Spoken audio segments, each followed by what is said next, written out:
하나님의 말씀은 맛있습니다. 하나님의 말씀은 즐겁습니다. 하나님의 말씀은 생명과 행복을 줍니다. 500독 성경 통독 훈련 원장입니다. 여수 살리는 교회 임기환 목사가 하나님의 말씀을 봉독하고 전하는 시간입니다. 함께 하시면 기적이 일어납니다. 알람을 설정하시고 들으시면 좋겠습니다.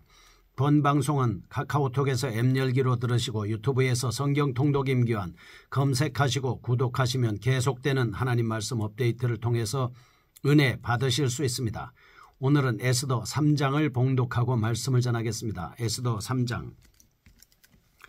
그 후에 아수에로 왕이 아각 사람 함무다다의 아들 하만의 지위를 높이 올려 함께 있는 모든 대신 위에 두니 대궐문에 있는 왕의 모든 신하들이 다 왕의 명령대로 하만에게 꿇어 절하되 모르드게는 꿇지도 아니하고 절하지도 아니하니 대궐문에 있는 왕의 신하들이 모르드게에게 이르되 너는 어찌하여 왕의 명령을 거역하느냐 하고 날마다 권하되 모르드게가 듣지 아니하고 자기는 유다인임을 알렸더니 그들이 모르드게의 일이 어찌되나 보고자 하여 하만에게 전하였더라.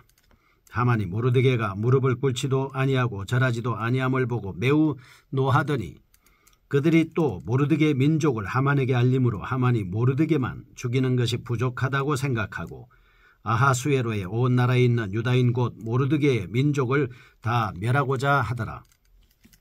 아하수에로 왕 제12년 첫째 달 곧 니산월에 무리가 하만 앞에서 날과 달에 대하여 부르고 제비를 뽑아 12째 달 곧 아다로를 얻은지라. 하만이 아하수에로 왕에게 아뢰되 한 민족이 왕의 나라 각 지방 백성 중에 흩어져 거하는데 그 법률이 만민의 것과 달라서 왕의 법률을 지키지 아니하오니 용납하는 것이 왕에게 무익하니이다.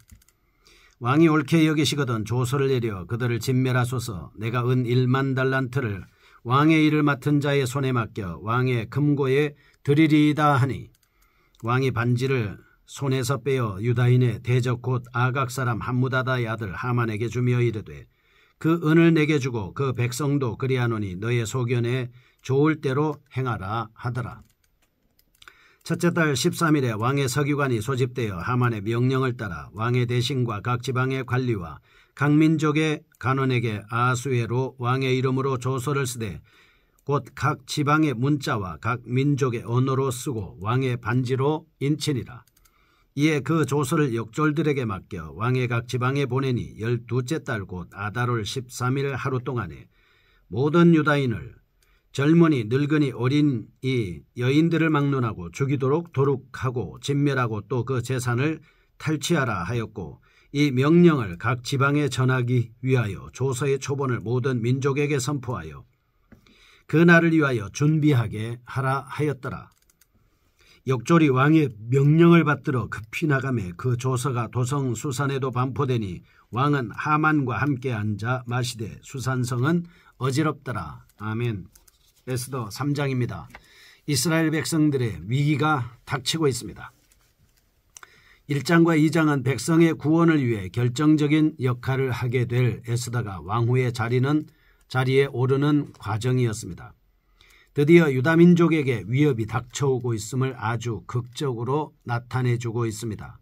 여기서는 아직까지 무대에 오르지 않았던 인물 하만이 등장합니다. 등장인물들 간의 갈등과 대립이 표면화되고 갈등을 통해 유다민족과 유다민족을 둘러싼 적대 세력 간에 드러나는 불화의 심각성을 잘 묘사하고 있습니다. 유다 백성에게 다가오는 치명적인 위기의식을 담고 있는 3장입니다. 1절에서 6절 하만의 등장과 유다인 박해의 원인이 된 모르드게와의 갈등을 다루고 있습니다.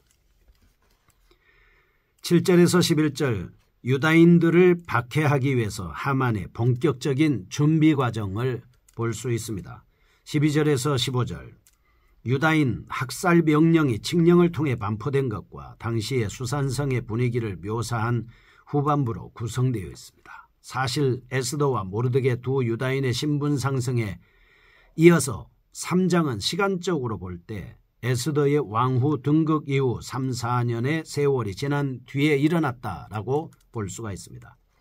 이 기간 동안 왕의 총애를 받는 하만이 막강한 권력을 가진 자로 급부상하게 됐습니다. 그는 유다 민족을 제거하려는 자로 등장하고 있습니다. 이와 더불어 앞으로 가해질 박해에 대한 유다인의 승리라는 하나님의 백성을 괴롭히는 적대자들에 대한 하나님의 심판임을 나타내려 하고 있는 말씀입니다. 여기서 정리 한번 해보겠습니다. 1절에서 6절입니다. 무자비한 복수심에 불타는 개인적인 원한을 민족 전체에 대한 복수로 바꾸어 버리는 하만의 무자비한 면을 읽을 수 있습니다.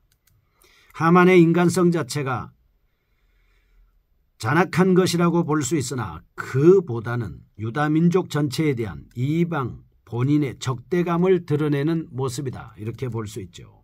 7절에서 11절입니다. 무가치한 준비 작업으로 복수심에 눈이 어두워 갑작스럽게 유다인 전체의 학살을 계획한 하만, 제비뽑기로 그 사이를 정하고 있습니다. 그러나 그 날짜는 학살을 알리는 왕의 칙령이 반포된 후 무려 11개월이라는 시간이 경과해야 했습니다.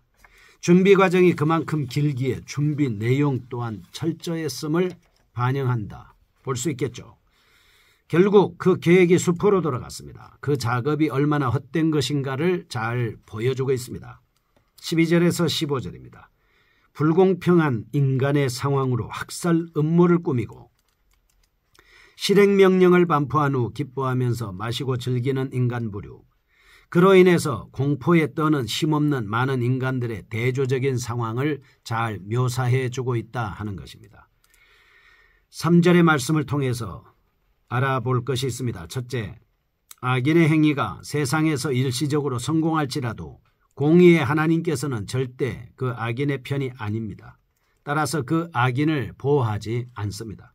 둘째, 하나님께서 창조하신 인간 및 모든 피조물의 생명을 가볍게 여기는 것은 하나님을 경외하지 않는 이방인의 태도는 그렇다라고 하는 것을 깨달을 수 있습니다. 1절에서 6절입니다. 하만의 흉계를 살펴보겠습니다. 무엇보다도 유다 민족과 이방 민족 간의 갈등이 아주 사소한 사건을 통해서 첨예화되고 있습니다. 그것은 하만이라는 인물이 등장합니다. 더욱 적극적으로 이 일이 진행되어 가고 있습니다. 본단락에서 하만과 모르드게의 갈등을 다음과 같이 살펴볼 수 있습니다. 1절에서 5절입니다. 모르드게의 바른 태도로 하만에게 무릎 꿇어 절하기를 거절하는 모르드게의 모습은 유다 민족의 신앙에서 비롯된 태도인 것입니다. 모르드게는 하만이 자신을 신격화시키면서 경배를 요구하는 모습을 보고 그가 훌륭한 인격을 갖춘 인물이 아님을 간파하였을 겁니다. 고든 성품을 갖고 있던 모르드게, 그가 훌륭한 인격을 갖춘 인물이 아님을 알았기 때문에 그가 거짓 복종을 하고 싶지 않았을 겁니다. 유다 민족의 자존심이 걸린 문제였기 때문에 그런 행동을 더욱 수치스럽게 여겼을 겁니다. 2절과 5절, 하만은 교만했습니다. 모르드게의 존재가 항상 자신의 눈에 거슬렸습니다. 시기심이 강했습니다. 허영심도 많았습니다. 따라서 왕 다음으로 높은 위치에 오르기에는 덕이 부족한 인물이었습니다. 그 주변에 있는 사람들이 예를 갖추고 존경을 표현함으로써 하만의 허영심을 부추겼다, 이렇게 볼 수 있습니다. 4절에서 6절입니다. 잘못된 복수심의 발로로 모르드게 개인의 행동에 대한 분노를 유다 민족 전체에 대한 복수로 계획하여 엄청난 죄악을 저지르려는 하만의 모습이 드러나고 있습니다. 잘못된 복수심이 얼마나 큰 죄악을 낳는가라고 하는 것을 알 수가 있습니다. 교훈입니다. 첫째, 성도들은 필연적으로 이 세상과 불화할 수밖에 없는 존재들이다라고 하는 것입니다. 영적으로 다룰 때 다르기 때문입니다. 둘째, 지극히 결과지향적입니다. 상황 중심적인 행동 방식을 하는 사람들은 하나님을 거스르는 인본주의적 가치관의 산물로 살아가고 있다라고 하는 것입니다.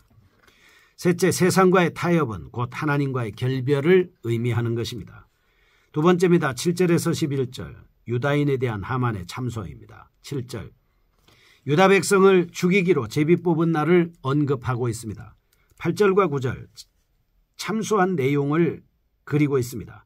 10절과 11절, 하만의 관계가 허락받는 모습을 볼 수가 있습니다. 당시 페르시아 전역의 유다인 인구 약 300만 명 정도로 추정하고 있습니다.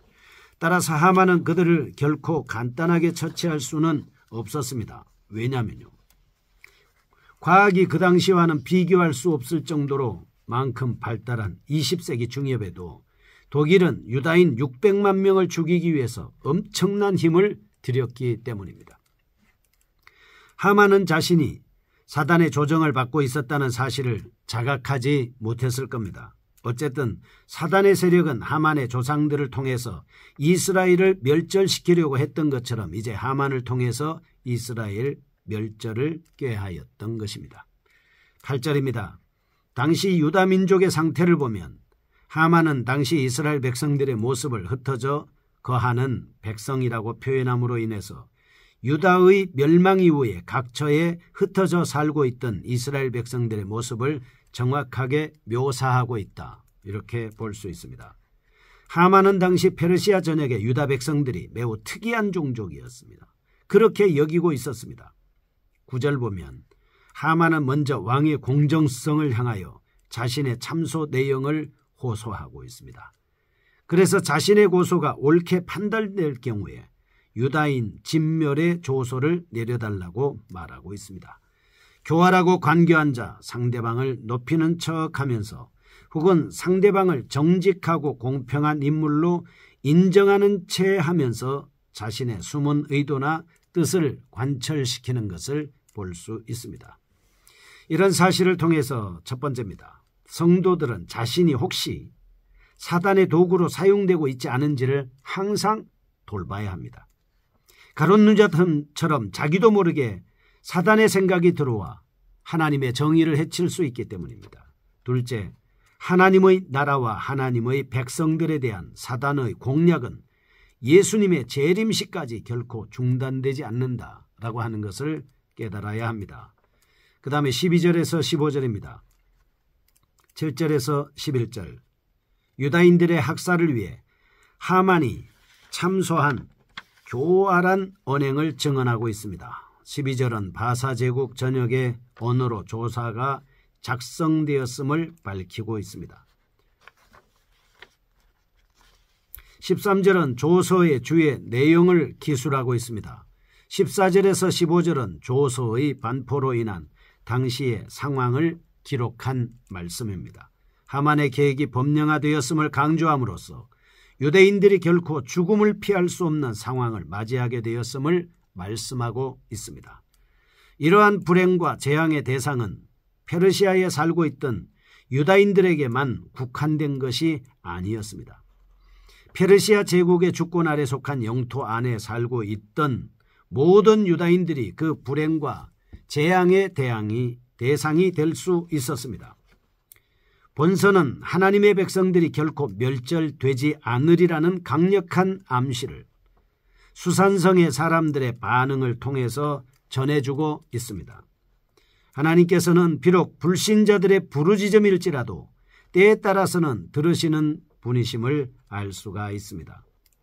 하나님께서 위기에 처해 있던 유다인들을 필연적으로 구원하실 것이라는 사실을 우리는 이런 말씀을 통해서 넉넉히 예상할 수가 있습니다.